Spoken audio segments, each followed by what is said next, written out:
explosion de micro-partis, Anne Chalène, et de micro-candidats en vue de 2027. Alors cette semaine, vous vouliez revenir sur François Ruffin et il y a peu, Dominique de Villepin, qui ont fait savoir qu'ils lançaient un mouvement avec la présidentielle en vue. Et vous avez souhaité nous parler de cette tendance des micro-partis. C'est très tendance en effet, et je vais vous expliquer en quoi cette mode est typiquement française, ça il faut le dire, et à mon avis, à quoi elle sert à peu près à rien aussi. Une mode typiquement française donc. Une mode typiquement française, notamment parce qu'en moyenne, c'est le site Vie Publique qui a fait une moyenne de toutes nos élections, on a 10 candidats, mais ce qui signifie qu'on a eu des pics, et notamment 18 candidats en 2002, 16 en 2007, si bien que dès les premières années d'élection, en 76, en réalité, on a augmenté le nombre de parrainages pour essayer de diminuer le nombre de candidats, ce qui n'a servi strictement à rien. Pourquoi cette mode est française? Eh bien parce que le général de Gaulle le dit dès 58, en fait, ce qu'il veut, c'est qu'absolument tout le monde puisse se présenter. Il estime que c'est un dialogue d'un homme avec le peuple français.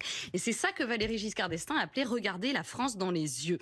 Alors cette mode, elle dérive clairement aujourd'hui, étant donné que les groupuscules politiques se multiplient. Populaire pour Gérald Darmanin, la convention de Cazeneuve et Rebsamen, Place Publique, France Humaniste pour Dominique de Villepin, Debout pour François Ruffin. Je les ai tous appris par cœur pour être sûr de pas m'embrouiller, notamment parce que les projets sont parfois un peu proches.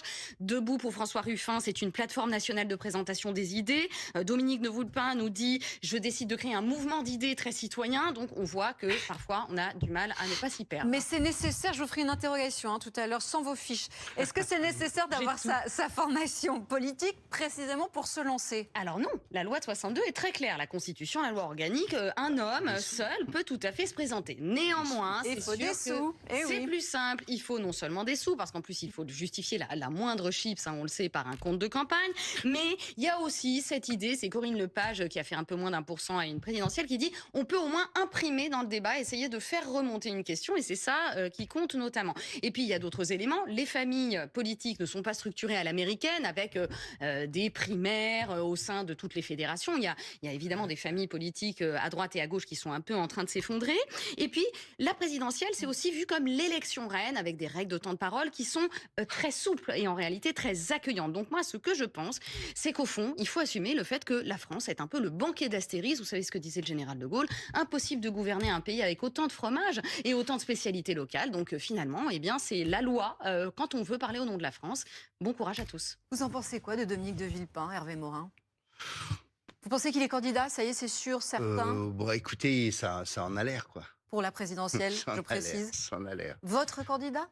Ah non, c'est pas mon candidat, mais moi, je fais équipe avec David Lisnard. Oui. Bon, voilà. Donc, mais clairement, les micro-partis sont absolument indispensables.